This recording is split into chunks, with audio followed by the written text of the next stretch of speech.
Mute রাখবো, ভিডিওগুলো on রাখবো ইনশাআল্লাহ। আর সেকেন্ড পার্ট যেটি, সেই সেকেন্ড পার্ট আমাদের question answer, comment, feedback, sharing এর পার্ট, যেটা ফ্লোর ওপেন থাকবে। সেখানে হচ্ছে গিয়ে আমরা ইনশাআল্লাহ পার্টিসিপেট করব সবাই স্বতঃস্ফূর্ত ভাবে। আমাদের কোনো যদি কোয়েশ্চেন থাকে, যদি কোনো শেয়ারিং থাকে, কোনো কমেন্ট থাকে, আমরা কোনো সাজেশন থাকে ইনফ্যাক্ট, সেটা আমরা সেখানে দিব ইনশাআল্লাহ। তবে সেটার ফরম্যাটটা হচ্ছে যে কাইন্ডলি আপনার হ্যান্ড রেজ করবেন, এখানে হ্যান্ড রেজ আইকন আছে, সেটা হ্যান্ড রেজ করবেন যাতে করে আমরা একটা প্রায়োরিটি অনুযায়ী হচ্ছে গিয়ে কমেন্ট কোয়েশ্চেন গুলো নিতে পারি। সো আজকে আমাদের ফার্স্ট সেশন, আমাদের স্পিচ যিনি দিবেন সেটা হচ্ছে আমাদের লাভলু ভাই। একটি কর্পোরেট প্রতিষ্ঠানে আছেন, মাল্টিন্যাশনাল কোম্পানিতে জব করতেছেন সিনিয়র পজিশনে। So Chittagong university graduate. আমি লাভলু ভাইকে অনুরোধ করব আজকের এই যে মুসলিমদের সার্বিক অবস্থা, অতীতের সাথে বর্তমানের যে একটা কি বলা যায় যোগসূত্র তো খুঁজেই পাচ্ছি না আমরা, বরং দেখতে পাচ্ছি একটা বৈপরীত্য। এটা কেন এবং এটা থেকে উত্তরণের উপায় কি, এই বিষয়ে লাভলু ভাই ইনশাআল্লাহ কিছু কথা হিস্ট্রিক্যাল পার্সপেক্টিভকে সামনে রেখে আমাদের সামনে উপস্থাপন করবেন। আমি লাভলু ভাইকে অনুরোধ করতেছি তার বক্তব্য উপস্থাপন করার জন্য। লাভলু ভাই।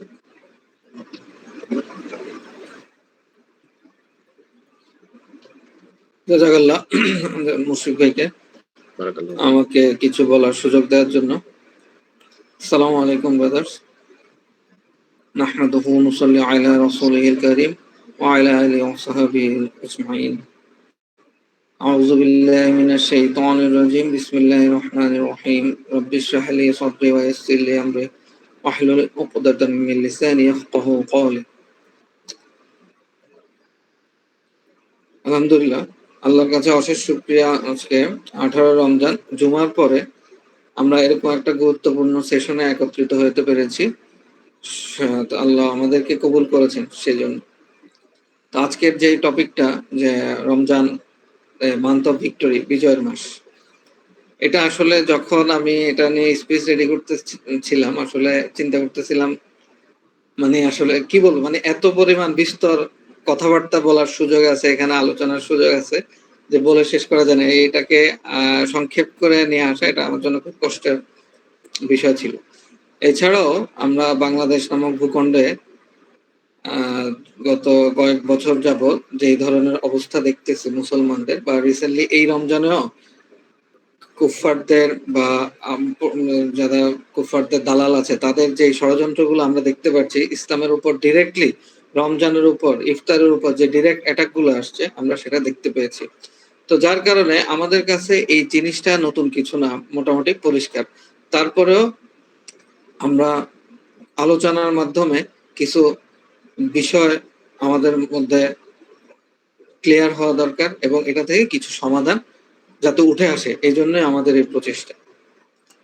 তো আজকে আমরা যদি দেখি যে আমরা কেন এই টপিকটা সিলেক্ট করলাম, কেন এই টপিকটা নিয়ে আলোচনা করতে হচ্ছে, এটার একটাই কারণ, বিকজ আজকে ইসলামের অনুপস্থিতি পৃথিবীতে, আজকে মুসলমানরা নির্যাতিত, অবহেলিত। আমরা সারা পৃথিবীর যে কোনো অঞ্চলে, যে কোনো জায়গায় আমরা যদি তাকাই, দেখবো যে পৃথিবীতে মুসলমানরা নির্যাতিত,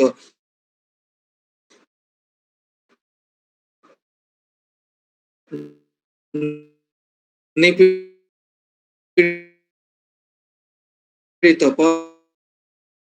পরাজিত, যেখানে আল্লাহর জমিনে আল্লাহর আইনি বাস্তবায়িত হবে। যেই কথাটা কিনা 40 বছর আগে সে আরবের বর্বর সমাজে সংখ্যাগরিষ্ঠ মুসলিমরাও বিপরীত প্রতিকূল পরিবেশে বলে টিকেছিল, যা কিনা আজকে সম্ভব না। আজকে ইসলামের কথা বলতে গেলে আমাদেরকে কম্প্রোমাইজ করে, কাটছাট করে ইসলামের কথা বলতে হয়। কুফরের সাথে তাল মিলিয়ে আমাদেরকে ইসলামকে মানতে হয়।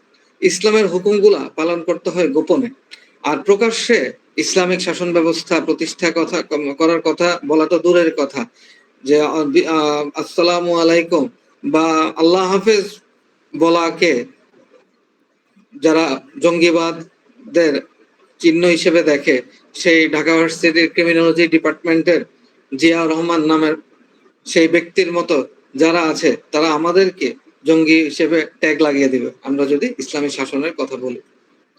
এতটাই নাজুক অবস্থা আজকে আমাদের মুসলিমদের।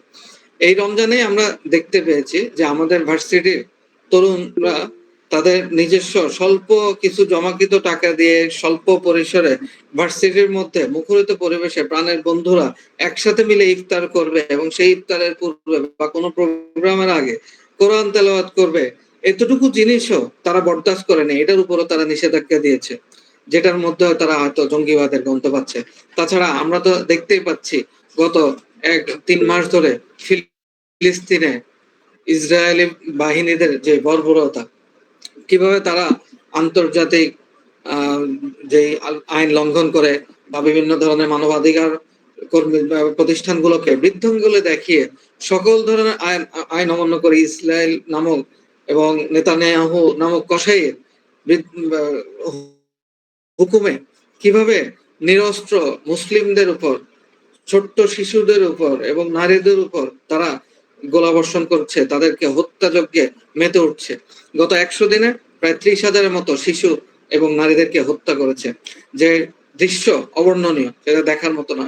অথচ চারদিকে মুসলিম রাষ্ট্র বেষ্টিত কোনো একটা রাষ্ট্র থেকে বিন্দুমাত্র প্রতিবাদ আসেনি, বরঞ্চ তারা সবাই চুপ রয়েছে এবং তাদের ইসরায়েলের সাথে তাদের যে বিভিন্ন ধরনের সামরিক চুক্তি, অর্থনৈতিক চুক্তি, সেগুলা বহাল তবিয়তে আছে। আমরাও তেমন কিছু করতে পারছি না, সাধারণ মুসলিম আমরাও নীরব দর্শকের ভূমিকা পালন করছি, বরঞ্চ তাদের দেয়া এই ছবিগুলা, ভিডিওগুলা আমরা শেয়ার করে বলতেছি we never stop, we never stop share, we never forget. এতটুকুতেই আমাদের দায়িত্ব সীমাবদ্ধ করে ফেলেছি। অথচ আল্লাহ রসুল সাল্লাল্লাহু আলাইহি সাল্লামের সে বিখ্যাত হাদিস আমরা জানি। আল্লাহ রসুল একদিন কাবা ঘরের সামনে দাঁড়িয়ে বলছে, হে কাবা, তুমি কত পবিত্র, তোমাকে ঘিরে কত ইবাদত হয়, অথচ তোমার এই পবিত্রতা ম্লান হয়ে যায় যদি এই মাটিতে একটা মুসলিমের রক্ত পড়ে।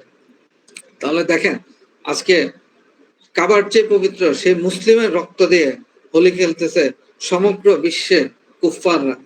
মুসলিমদের রক্ত আজকে হয়ে গেছে কুকুরের রক্তের চেয়েও মূল্যহীন। কারণ সারা পৃথিবীর কুফফাররা আমরা জেনে গেছে আজকে মুসলিমদেরকে যদি হত্যা করা হয়, মুসলিমদেরকে যদি অপমান করা হয়, মুসলিমদের রাসূল বা কোরআনকে যদি অপমান করা হয়, তাহলে তাদেরকে কোনো বিচার চাইতে হবে না, তাদের কোনো জবাবদিহিতা করার কোনো জায়গা নেই, তাদেরকে কোনো ধরনের বাধার সম্মুখীন হতে হবে না। এ হচ্ছে অভিভাবকহীন নিগৃহীত একটা জাতির অবস্থা, যাদের অবস্থা হয়ে গেছে রোমান সভ্যতার সে হোমো সাসেরদের মতো। হোমো সাসের হচ্ছে রোমান সাম্রাজ্যের এক ধরনের গোষ্ঠী, যাদেরকে হত্যা করলে রোমান সাম্রাজ্যে কোনো বিচার হতো না, কেউ কোনো বিচার দিতে পারতো না, এবং দিলেও এটার কোনো বিচার ওই রাষ্ট্র, ওই সভ্যতা, ওই রাজা করতো না। তাহলে আজকে আমরা এই আধুনিক সভ্যতায় এই 21 শতাব্দীতে এসেও মুসলিমরা সেই পুরাতন যুগের অন্ধকার যুগে সেই রোমান সভ্যতার হোমো সাসেরদের সমান মর্যাদা পাচ্ছি। সেই জন্যই আজকে আসলে আমাদের এই আলোচনা করার প্রয়োজন, যে কেন আজকে মুসলিমরা এত অবহেলিত এবং কেমন ছিল মুসলমানদের অবস্থা, অতীতের অবস্থা, এবং কিভাবে আমরা সেই অবস্থায় ফিরে যেতে পারি। তো কেন আমাদের এই অবস্থা যদি আমি আজকে আলোচনা করি, সেটা হচ্ছে আমি একটা হাদিস দিয়ে শুরু করতে চাই। সেটা গত সার্কেলে আলোচনা, এই হাদিসটা না আশরাফ ভাই ফার্স্ট সার্কেলে এই আবিদেরকে এক সময় তোমাদের দিকে কাফের মুশরিকরা ধেয়ে আসবে, যেমনটা খাদ্য লোভীরা খাদ্যের থালার দিকে এগিয়ে আসে। তখন সাহাবীরা জিজ্ঞেস করে, ইয়া রাসূলুল্লাহ, কেন এরকম হবে? আমরা কি দুর্বল হব সেই জন্য? বলছেন না, তারা তোমাদের দিকে এবং তোমাদের অবস্থা খারাপ হবে এটা বলছে। তখন রাসূল সাল্লাল্লাহু আলাইহি ওয়াসাল্লাম বলতেছেন, না, তোমরা সংখ্যা অনেক হবে, কিন্তু তোমাদের অবস্থা হবে ভেসে আসা ফেনার মতো, এবং আল্লাহ তোমাদের অন্তরে ওয়াহন সৃষ্টি করে দিবে। সাহাবীরা তখন জিজ্ঞেস করলো, ইয়া রাসূলুল্লাহ, ওয়াহন কি? বলছে, ওয়াহন হচ্ছে মৃত্যুকে ভয় পাওয়া এবং দুনিয়ার প্রতি ভালোবাসা। তো এই মৃত্যু, দুনিয়ার ভালোবাসা এবং আজকে এই মৃত্যুকে ভয় পাওয়া, এটা যদি আমরা দেখি, এটা আজকে আমাদের মধ্যে 100% বিরাজ করছে। কেন, কিভাবে আমাদের মধ্যে এই জিনিসটা আসলো? এটা তো একসময় মুসলিমদের মধ্যে ছিল না। আমরা খালিদ বিন ওয়ালিদের কথা জানি, যে কিনা অপরাজেয় সেনাপতি, বিশ্বে এই ধরনের সেনাপতি অদ্বিতীয়, কখনো আসে না, উনি কোনো যুদ্ধে পরাজিত হননি। সে খালিদ বিন ওয়ালিদ সর্বপ্রথম ঘোড়া ছুটায় সবার আগে মুসলিমদের কাফেরদের ভিতরে প্রবেশ করত। তখন একজন জিজ্ঞেস করলো যে আপনি একা একা যে সবার ভিতরে চলে যান, এত শক্তিশালী বাহিনীর মধ্যে আপনার ভয় লাগে না? বলে, আরে আমি যদি চলে যাই তাহলে আমার জন্য তো দুইটা রেজাল্ট অপেক্ষা করছে, একটা হচ্ছে হয় আমি মারা যাব, না আমি জীবিত থাকবো। আমি মারা গেলে হব শহীদ, তাহলে হচ্ছে জান্নাত, আর বেঁচে থাকলে হব গাজী, কোনোটাতেই আমার লস। সুতরাং আমি কেন এটা থেকে পিছপা হব? তো আমি শহীদের তামান্না নিয়ে সবার আগে ছুটে যাই। তা আগের মুসলিমরা, ওই সময় সেই সোনালী যুগের মুসলিমরা তেমন ছিল না, তাহলে কেন আমাদের মধ্যে এই ধরনের এই আহ্বান আমাদের মধ্যে জেঁকে বসলো? এটার কারণ হচ্ছে এই দুনিয়ার প্রতি ভালোবাসা এবং মৃত্যুকে ভয় পাওয়া, এটা একটা কালচারের ফসল। এটা যেটা হচ্ছে সেকুলার ক্যাপিটালিস্ট ফ্রি মিক্সিং ভোগবাদী একটা সিস্টেম থেকে আসে এই চিন্তাটা, যে চিন্তা মানুষকে নফসের দাসে পরিণত করে এবং আল্লাহকে ইলা মানার পরিবর্তে নফসকে ইলার জায়গায় বসায়। এই জীবন ব্যবস্থা, ক্যাপিটালিস্ট জীবন ব্যবস্থা, পুঁজিবাদী জীবন ব্যবস্থা মানুষকে 4 ধরনের ফ্রিডম নিশ্চিত করে। এক হচ্ছে ফ্রিডম অফ স্পিচ, এক হচ্ছে personal freedom, freedom of ownership এবং ফ্রিডম অফ বিলিভ। এই স্বাধীনতার কথা বলে, ব্যক্তি স্বাধীনতার পূর্ণ উদযাপনের কথা বলে এবং জীবনের সর্বোচ্চ উপভোগ করার কথা বলে তারা মানুষকে এইরকম দুনিয়া মুখী করে ফেলে, যার মধ্যে আখেরাত, পরকালের চিন্তা, আল্লাহর ভয়, তাকওয়া এগুলার কোনো স্থান নেই। এভাবে চলতে চলতে আমরা দুনিয়াকেই আসলে সাজাই এবং আখেরাতকে অগোছালো করে ফেলি। আর এটা মানুষের মধ্যে খুবই সহজাত একটা বিষয় যে মানুষ গোছালো জিনিস ছেড়ে অগোছালো জিনিসের দিকে যাবে। যার কারণে আমরা মৃত্যুকে ভয় পাই, কারণ আমরা দুনিয়াকে সাজিয়েছি, আখেরাতকে অগোছালো করে ফেলেছি। যার কারণে আমরা মৃত্যুকে ভয় পাই, কারণ জানি মৃত্যুর পরই তো আখেরাতের শুরু হবে। আমরা দেখেছি, আমরা যদি মূল কারণ হিসেবে আখ্যায়িত করি যে কেন আসলে আজকে মুসলমানদের এই অধঃপতন, মুসলমানদের এত জিল্লতি, সেটা হচ্ছে আজকে খিলাফা নেই, আজকে ইসলামী রাষ্ট্র নেই। গত 100 বছর ধরে ইসলামী রাষ্ট্রের অনুপস্থিতি। 1924 সালে ইসলামী রাষ্ট্রের পতন হয়েছিল, সে থেকে আজ পর্যন্ত ইসলামী রাষ্ট্র ফিরে আসেনি। সেই ইসলামী রাষ্ট্র পৃথিবীতে নাই, তাহলে শাসিত হচ্ছে কি দিয়ে? সেটা হচ্ছে কখনো কমিউনিজম এবং কখনো ক্যাপিটালিজম নামক মানব রচিত শাসন ব্যবস্থা দ্বারা। এক সময় কমিউনিজম ছিল, সেই কমিউনিজমের পতন হয়েছে, এখন ক্যাপিটালিজম দিয়ে সারা বিশ্ব শাসিত হচ্ছে। এই ক্যাপিটালিজম ধারক বাহকরা সারা বিশ্বে এটা প্রচার করে যাচ্ছে এবং বাংলাদেশেও তার বাইরে না। আমরা পুঁজিবাদ তথা গণতান্ত্রিক ব্যবস্থা দ্বারাই পরিচালিত হচ্ছি। তো গত 100 বছর ধরে আমরা যদি দেখি এই কুফফাররা, তারা কিন্তু বসে নেই, তারা বিভিন্ন ধরনের গবেষণা করে এই মুসলমানদেরকে ধ্বংস করার জন্য এবং তাদের আইডিওলজিকে পূর্ণভাবে দুনিয়াতে প্রতিষ্ঠিত এবং প্রচার করার জন্য, প্রোটেক্ট করার জন্য তারা বিভিন্ন ধরনের টুলস এবং টেকনিক আবিষ্কার করেছে। যে টুলস, যে উপায় উপকরণ নিয়ে আজকে আমাদের যুব সমাজরা সবচেয়ে বেশি ব্যস্ত এবং আমাদের ধ্বংসের পিছনে এই জিনিসগুলাই দায়ী। ইসলাম বিমুখ, আল্লাহ বিমুখ এবং এই দুনিয়াকে আঁকড়ে ধরা, দুনিয়ার ভালোবাসার পিছনে এই জিনিসগুলাই দেয়। আমি যদি ক্রমানুসারে এই জিনিসগুলা নাম বলে, আপনারা সবাই এগুলোর সাথে পরিচিত। তারা বিগত 100 বছরে আমাদের জন্য তৈরি করেছে পর্নোগ্রাফি ইন্ডাস্ট্রি, তারা ফ্রি মিক্সিং এর মতো কালচার ডেভেলপ করেছে, তারা ডেভেলপ করেছে ক্লোজ আপ, কাছে আসার গল্পর মতো চাকচিক্যময় বিষয়, এবং নারী স্বাধীনতার কথা বলে আমাদের নারীদেরকে, বেগানা নারীদেরকে ঘর থেকে বের করে নিয়ে এসেছে এবং বাল্যবিবাহ আইনের মাধ্যমে তারা ছেলে, পুরুষ এবং মহিলাদেরকে একটা নির্দিষ্ট সময় বেঁধে দিয়েছে বিয়ের জন্য। এরপরে রয়েছে ভিডিও গেমস, অ্যানিমে, কার্টুন, পরকিয়া, এলজিবিটি কিউর মতো কালচার, মোবাইল ডিভাইস, এবং নারীকে একটি পণ্য হিসেবে উপস্থাপন করেছে সোসাইটির প্রতিটি জায়গায়। দাঁতের মাজন হতে শুরু করে উচ্চবিলাসী কার পর্যন্ত প্রতিটা জায়গায় তারা নারীকে একটা পণ্য হিসেবে উপস্থাপন করেছে। এই হচ্ছে নারী স্বাধীনতার প্রকৃত পুরস্কার। তারা আমাদের জন্য বানিয়েছে Facebook, YouTube, Twitter, TikTok, reels, movie, বাইকের কালচার, টাকা এবং মানুষকে মূল্যায়নের জন্য টাকাই একমাত্র বেসিস, সম্পদই একমাত্র বেসিস, এই ধরনের কনসেপ্ট আমাদের মধ্যে ছুড়ে দিয়েছে তারা। তারা আমাদের জন্য আরো আবিষ্কার করেছে band music, IPL, world cup, football, world cup, league, জুয়া এবং বিবাহ বহির্ভূত প্রেম। এই ধরনের অসংখ্য বিষয় দিয়ে তারা আমাদের যুব সমাজকে আজকে ব্যস্ত করে দিয়েছে। ভাইরা, যদি আমরা তাকাই, এই প্রত্যেকটা বিষয় আসলে পুঁজিবাদের যে মূল আকিদা, মূল চিন্তা, এটার সাথে সামঞ্জস্যপূর্ণ।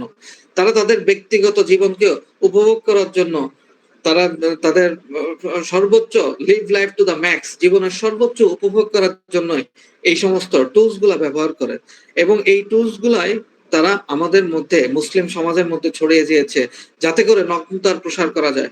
আমরা সালাউদ্দিন আইয়ুবের সে বিখ্যাত উক্তির কথা জানি। সালাউদ্দিন আইয়ুবী বলেছিল যে তোমরা কেউ যদি একটা সমাজকে ধ্বংস করতে চায়, তাহলে ওই সমাজের যুব সমাজকে ধ্বংস করে দিলে যথেষ্ট, এবং এই সমাজের ধ্বংস করতে হলে তাদের মধ্যে নগ্নতা ছড়ায় দাও। তো আজকে আমরা দেখতে পাচ্ছি যে আমাদের মধ্যে কিভাবে তারা নগ্নতার বিস্তার করছে। আজকে এই সমস্ত যে টুলস এবং টেকনিক গুলার কথা বললাম, যে সমস্ত চিন্তার কনসেপ্টের কথা বললাম, এই সমস্ত বিষয় দিয়ে যখন আজকে আমাদের যুব সমাজ জর্জরিত, তখন তারা তাদের যে অনিয়ন্ত্রিত জীবন ব্যবস্থা, এটা দেখে আমাদের অভিভাবকরা, যারা কিনা সারাদিন তাদের শিশু, কোমলমতি শিশু সন্তানদের পিছনে ছুটে যায়, অক্লান্ত পরিশ্রম করে, স্বপ্ন দেখে তারা একদিন মানুষ হবে, তারা দুশ্চিন্তায় পড়ে যায় যে হায় হায় আমার সন্তানের কি হবে, কিন্তু দিন শেষে তারা কোনো সমাধানই খুঁজে পায় না। কারণ যেই সমাধান যেখান থেকে আসবে, ওইখান থেকে তারা আসলে অনেক দূরে সরে গিয়েছে। তাদের নিজের কাছে না আছে সমাধান, না আছে তারা কারো কাছে আলোচনা করে যে আসলে সমাধানটা কোথা থেকে আসবে। বরঞ্চ এই সমাজের ধারক বাহক যারা আছে, যারা এই অপসংস্কৃতির প্রসারের জন্য ব্যস্ত, তাদের কাছ থেকে আমরা প্রেসক্রিপশন নিতে যাই। তো এই অবস্থার মধ্যে দিয়ে আমাদের সোসাইটি আজকে যাচ্ছে। তো আমরা যদি দেখি যে এই নষ্ট কালচার গুলা যে ভয়ঙ্কর রেজাল্ট, এটা আমরা কিছুদিন আগেও প্রত্যক্ষ করেছি। আমরা জানি যে কিছুদিন আগে ভ্যালেন্টাইন্স ডে গেছে, এবং আমরা একটা ডাটা উঠে এসেছে যে 2018 সালে ভ্যালেন্টাইন্স ডে বা এই সমস্ত বিবাহ বহির্ভূত প্রেম, এই ধরনের পরকীয়া, এইটার উপর এইটার রেজাল্ট হিসেবে প্রায় 14 লক্ষ ভ্রূণ হত্যা করা হয়েছে অ্যাবর্শনের মাধ্যমে। এরপর আমরা কিছুদিন আগেও যে ব্র্যাক ইউনিভার্সিটির যে টার্ফের ঘটনাটা, এই ঘটনাটার থেকে আমরা, এটা আমাদের কাছে হয়তো এখন প্রকাশ পেয়েছে, বাট এটা অনেক আগে থেকে প্রচলিত। তো এরকম দেশের একটা সর্বোচ্চ বিদ্যাপীঠ যখন এই ধরনের কালচারকে প্রমোট করে, তখন আর কোন কোন সেক্টর বাকি থাকতে পারে? তো এভাবে প্রত্যেকটা জায়গাতেই তারা আমাদের যুবকদেরকে ব্যস্ত করে ফেলেছে। এভাবে মাদক এবং ইয়াবা, প্রেম, ভ্যালেন্টাইন্স ডে, বিভিন্ন একের পর এক ফিতনা যেন জোয়ারের মতো আমাদের দিকে ধেয়ে আসছে। এই সমস্ত ফিতনার মধ্যেই আমাদের যুবকরা গা ভাসিয়ে দিচ্ছে, যার কারণে আপনি একজন নেশাগ্রস্ত, মোহগ্রস্ত যুবকের থেকে কখনো একটা ভালো কিছু আশা করতে পারেন না। তারা ইন্টেনশনালি আমাদের মধ্যে এই কালচার গুলা পুশ ইন করছে, যাতে করে আমরা এগুলোর মধ্যে ব্যস্ত থেকে আমরা আমাদের অতীত, সেই গ্লোরিয়াস হিস্ট্রির কথা ভুলে যাই। আমরা যেন সমাজ পরিবর্তনের কথা বলতে না পারি, আমরা যেন পরিবর্তন হিসেবে ইসলামকে নিয়ে আসতে পারি। এভাবে কালচারাল আগ্রাসনের পাশাপাশি তারা আমাদের মধ্যে রাজনৈতিক আগ্রাসন, অর্থনৈতিক এবং শিক্ষাগত সমস্ত দিক দিয়ে আগ্রাসন চালিয়ে যাচ্ছে পশ্চিমারা। তো আমরা যদি শিক্ষাগত দিক থেকে দেখি, যে আমরা কিছুদিন আগেও দেখলাম যে আমাদের গত কয়েক বছর ধরে পাঠ্যপুস্তকে, আমাদের ছোটবেলায় আমরা যেভাবে কোরআন হাদিস পড়েছি, কোরআনের আয়াত, বিভিন্ন হাদিস পড়েছি, সেই হাদিসগুলা দিনে দিনে আস্তে আস্তে বিলুপ্ত করে ফেলা হচ্ছে। সেখানে বরঞ্চ কিছু হিন্দু দেবদেবী বা মুক্তিযুদ্ধ বা বঙ্গবন্ধু, এই সমস্ত বিষয়গুলো অনেক বেশি হাইলাইট করা হচ্ছে। বিধর্মীদের বিভিন্ন কালচারের নিয়ে আমাদেরকে পরিচয় করে দেওয়া হচ্ছে। আমাদেরকে নিজেকে জানো বা আমাদের যে এলজিবিটি কিউ এই বিষয়গুলো নিয়ে আমাদেরকে অনেক বেশি পড়তে বাধ্য করা হচ্ছে, বলা হচ্ছে এগুলো আমাদের জীবনের জন্য অনেক ইম্পর্টেন্ট। আসলে এগুলোর মাধ্যমে আমাদের কোমলমতি শিশুদেরকে ব্রেইন ওয়াশ করা হচ্ছে এবং তাদের মধ্যে ইসলাম নিয়ে যাতে তারা কোনো ধরনের বিন্দুমাত্র মেসেজ না পায় ওই পরিকল্পনায় তারা এগিয়ে যাচ্ছে।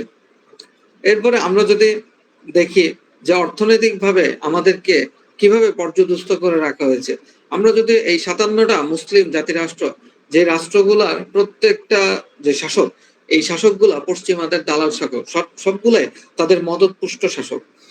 এই শাসকরা যেভাবে আসে পশ্চিমাদের এজেন্ডা বাস্তবায়ন করার জন্য, একের পর এক আমাদের রাষ্ট্রীয় সম্পদগুলো তাদের হাতে তুলে দেয় এবং বিনিময়ে তারা তাদের শাসন ক্ষমতাকে পাকাপোক্ত করে। এর মাধ্যমে তাদের যে এজেন্ডা, এই যে এলজিবিটি কেউ বলেন, এই ধরনের একটা এজেন্ডা হতে পারে, বা তারা বিভিন্ন ধরনের ঋণ দিবে না যদি না এখানে জঙ্গিবাদের উত্থান আছে, বা ইসলাম তথা ইসলাম এই শাসন ব্যবস্থার জন্য যারা কথা বলে তাদেরকে জঙ্গি হিসেবে ট্যাগ দিয়ে তাদেরকে গ্রেফতার করা, তাদেরকে হয়রানি করা, ভয়ভীতি দেখানো, এই ধরনের এজেন্ডা গুলা তারা বাস্তবায়ন করে, যাতে করে এই দেশে, এই মুসলিম ভূখণ্ডগুলোতে ইসলাম কখনো মাথাচাড়া দিয়ে দাঁড়াতে না পারে।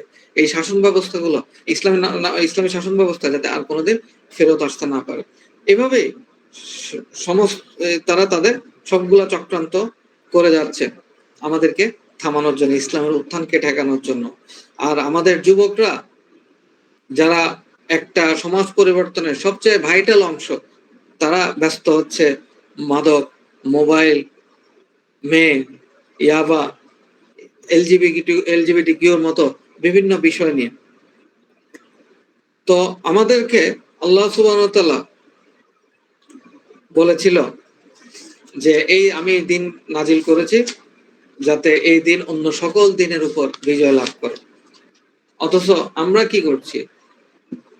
আল্লাহ বলেছে যে এইটাকে, এই দিনকে শাসন ব্যবস্থা হিসেবে রাষ্ট্রে প্রতিষ্ঠিত করার জন্য, অথচ আমরা দাড়ি টুপিওয়ালা মুসলিম হিসেবে নিজেদেরকে দেখতে পেয়ে খুশি, আর কিছু আমাদের প্রয়োজন নেই, আমরা এটাতেই সন্তুষ্ট। আল্লাহ বলেছে সালাত প্রতিষ্ঠা করার জন্য, অথচ আমরা সালাত পড়েই খুশি। আল্লাহ বলেছে যাকাত আদায় করতে, অথচ আমরা ব্যক্তিগতভাবে বিক্ষিপ্তভাবে জাকাত দিয়ে খুশি। আল্লাহ বলেছে সুদ মুক্ত অর্থনীতি প্রতিষ্ঠা করার জন্য, কায়েম করার জন্য, আর আমরা ইসলামিক ব্যাংকিং নামক ইসলামিক মদ খেয়ে খুশি।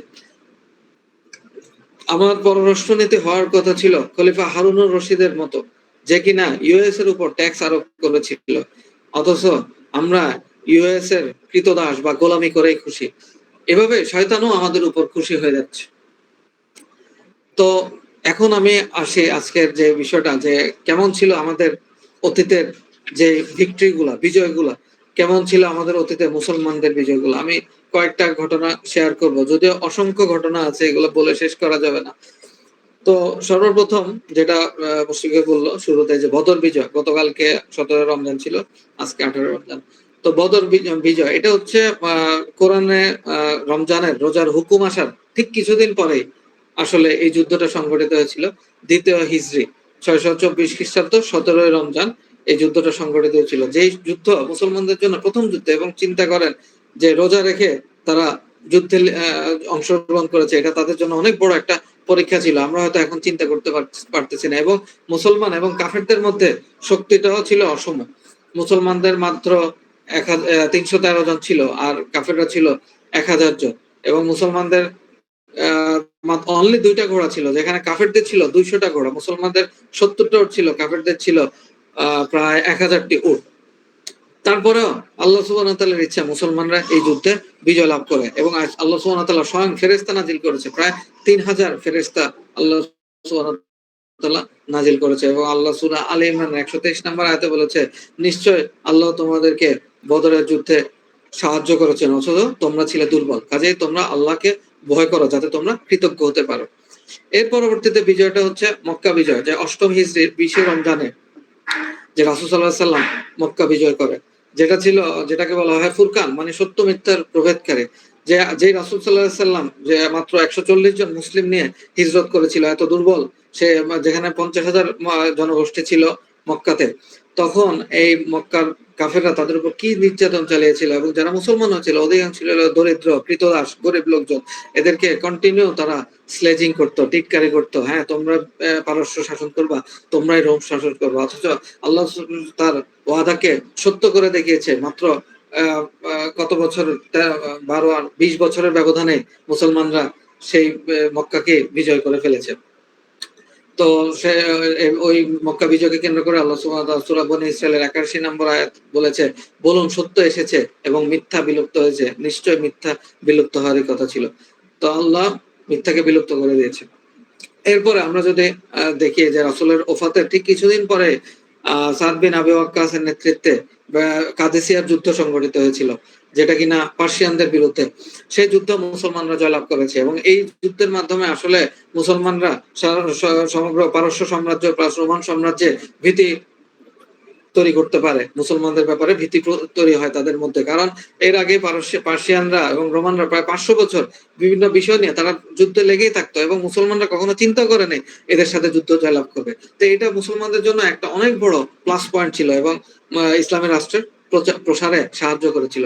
এরপর আমরা যদি দেখি যে 19 হিজরিতে যে মিশরের যে আলেকজান্দ্রিয়াতে ফোর্টেস অফ ব্যাবিলন এইটা বিজয় লাভ করেছে, এবং এর মাধ্যমে মিশরেও দাওয়া কার্যক্রম যা ইসলামী রাষ্ট্র অংশ হয়ে গিয়েছিল।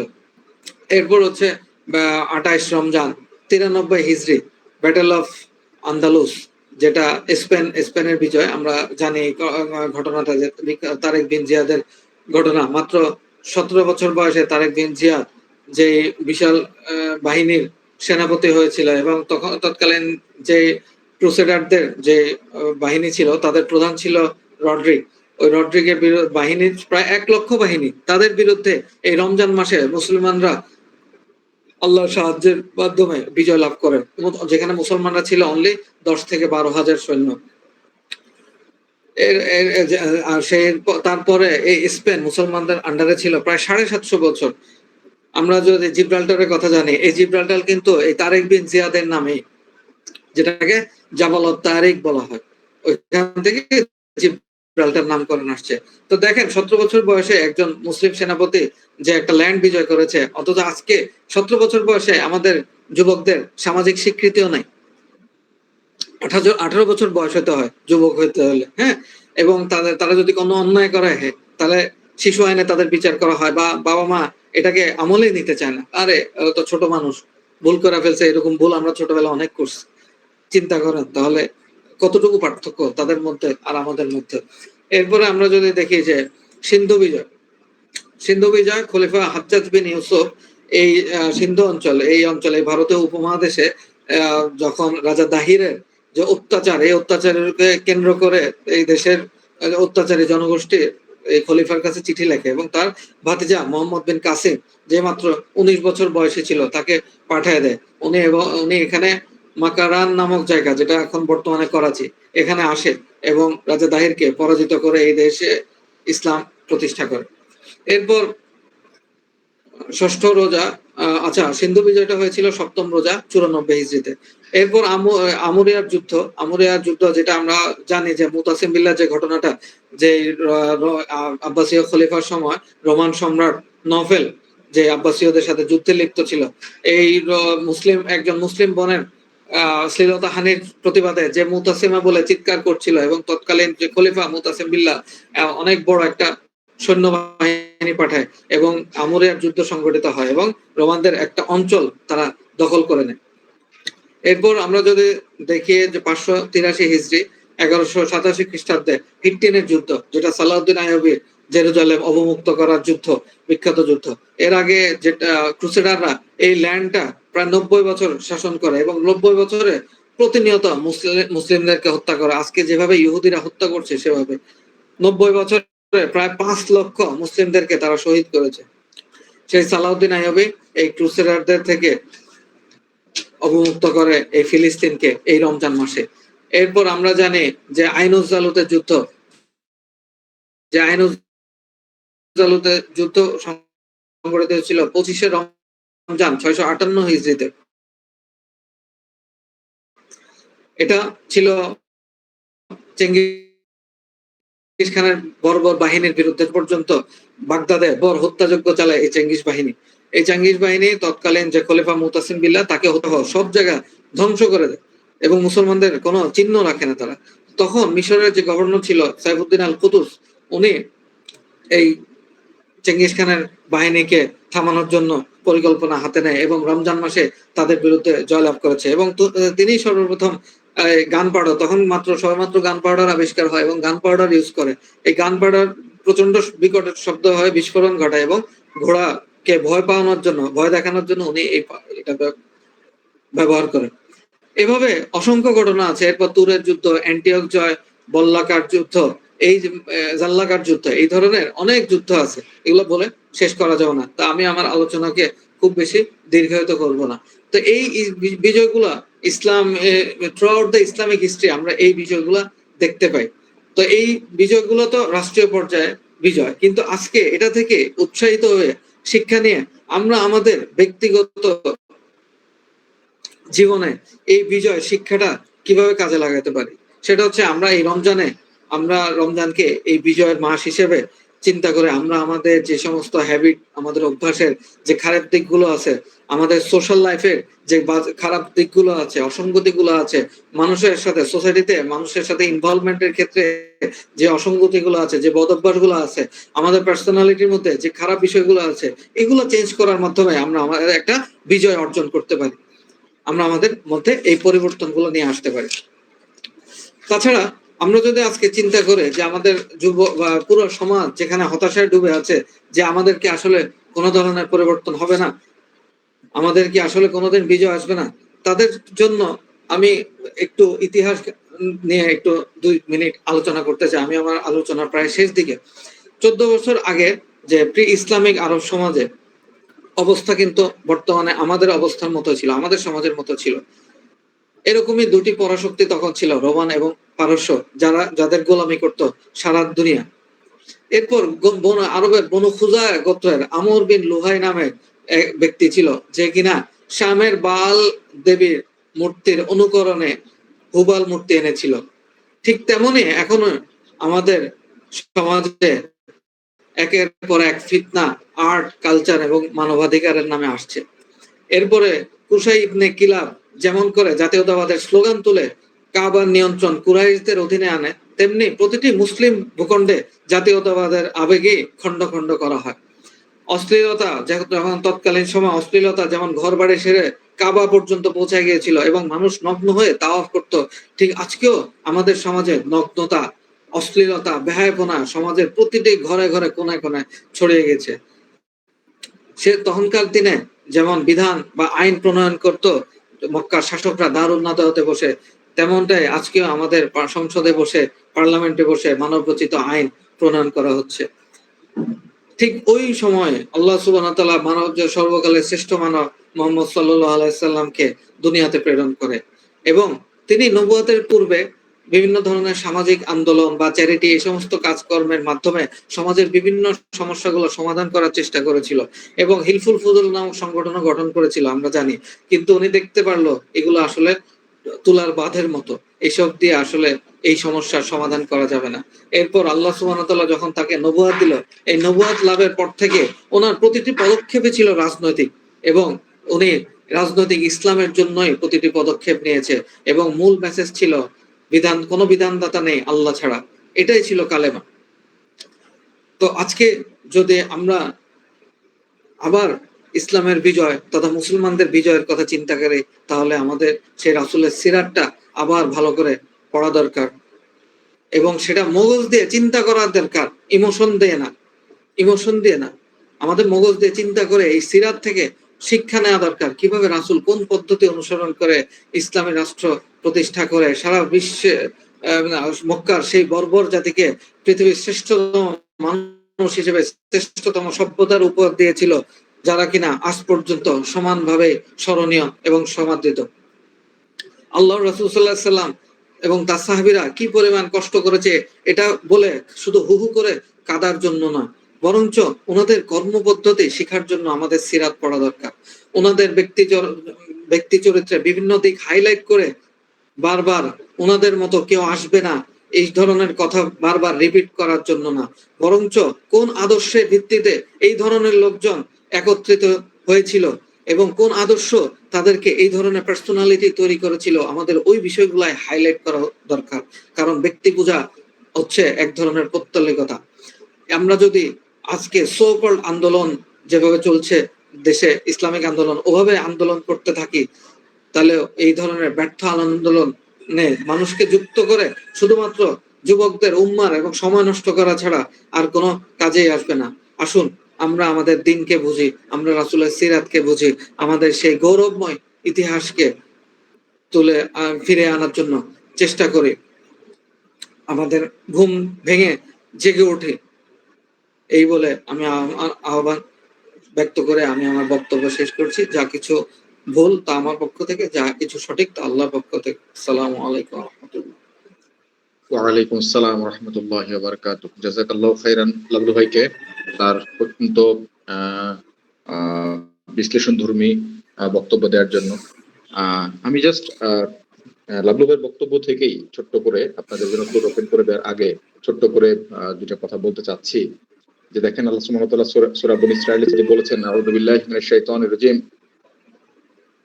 কুল জাআল হাক্কু ওয়া যাহাকাল বাতিল ইন্নাল বাতিলা কানা যাহুকা।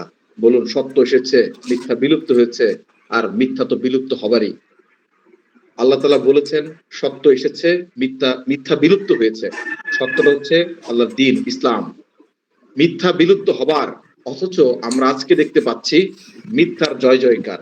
সমগ্র দুনিয়া আজ মিথ্যার উপর প্রতিষ্ঠিত। সমস্ত কিছু, সমাজ, রাষ্ট্র, অর্থনীতি, পররাষ্ট্রনীতি, শিক্ষা ব্যবস্থা, জুডিশিয়ারি, প্রত্যেকটা জায়গায় আজকে মিথ্যার জয় জয়কার। মিথ্যার উপর সমস্ত কিছু আজকে প্রতিষ্ঠিত। অথচ মিথ্যা বিলুপ্ত হওয়ার ছিল। ইতিহাসের দিকে যদি আমরা তাকাই, বদর বিজয়, মক্কা বিজয়, হিত্তিন বিজয়, স্পেন বিজয়, অথবা আমাদের সিন্ধ বিজয়, যেটাই বলি না কেন, এই যে বিজয়গুলো ছিল ইতিহাসের বাক বদলকারী বিজয়। এই বিজয়গুলো কাদের হাত ধরে এসেছিল? যুবকদের হাত ধরে।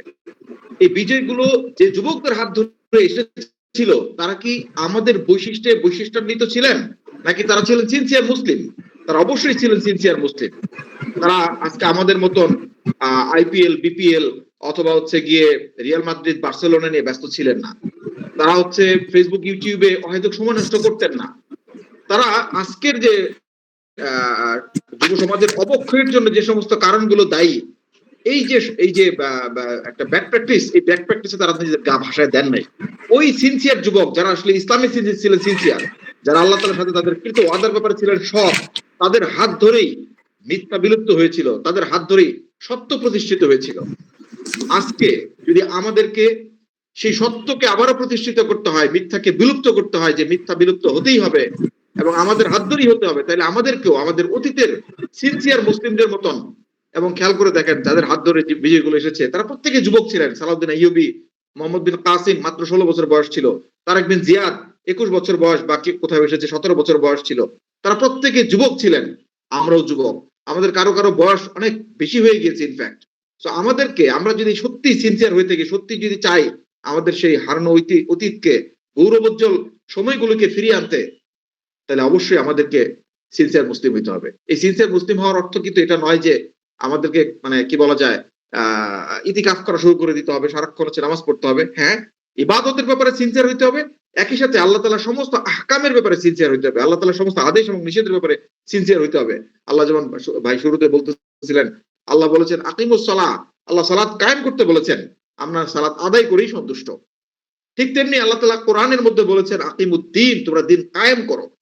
আমরা শুধু দিন মানতে, কিছুটা দিন কমফোর্ট জোনের মধ্যে, যতটুকু আমার জন্য সহজ, যতটুকু দিন মানলে কেউ কিছু বলবে না, কোনো ঝুঁকি নাই, কোনো অপবাদ নিতে হয় না, কোনো কি বলা যায় নিন্দার, সবাই হচ্ছে প্রশংসা করে। ইনফ্যাক্ট যতটুকু দিন মানলে আমার সুবিধা হয়, অতটুকু দিন মেনেই আমি খুশি এবং আমি আশা করি আমি জান্নাতে চলে যাব।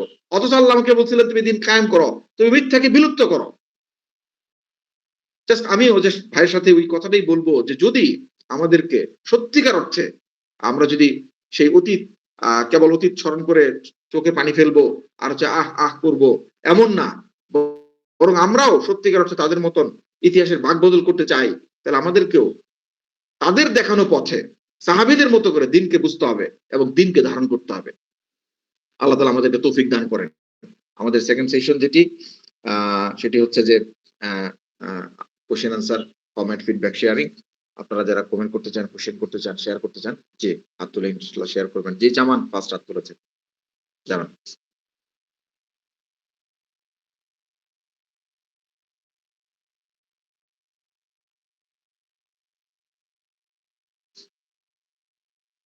হ্যাঁ জামান, হাতটা ইয়ে করে, হ্যাঁ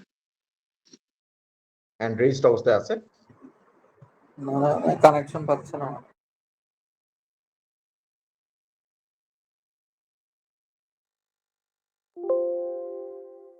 হ্যাঁ জামান, শোনা যাচ্ছে না? আচ্ছা ওকে, আমরা তাহলে জামান থেকে একটু পরে শুনি। আমরা মোহাম্মদ থেকে শুনতে যাচ্ছি। মোহাম্মদ হাত তুলেছে। হ্যাঁ মোহাম্মদ। আসসালামু আলাইকুম রহমতুল্লাহ ভাই। ওয়ালাইকুম আসসালাম।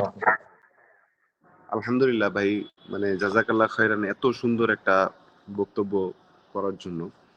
তো আমি এটার সাথে একটু অ্যাড করতে চাচ্ছিলাম এরকম ভাবে যে আমাদের সামনে দুইটা পথ খোলা আমি মনে করি। একটা হচ্ছে হয় আমরা রেসপন্সিবিলিটি গুলা পালন করব, আর না হয় এটার কনসিকুয়েন্স ভোগ করব। রেসপন্সিবিলিটিস গুলা আমরা স্পষ্ট হয়ে যাই সিরাত থেকে কি কি রেসপন্সিবিলিটি আছে, আর আমাদের যে কনসিকুয়েন্স গুলা সেটা যেমন আজকে আমি একজন বাচ্চার বাবা হয়ে আমি আমার মেয়ের জন্য চিন্তা করতে হইতেছে যে তার পরবর্তী প্রজন্মটা কোন জায়গায় যাবে, কোন জায়গায় গিয়ে দাঁড়াবে।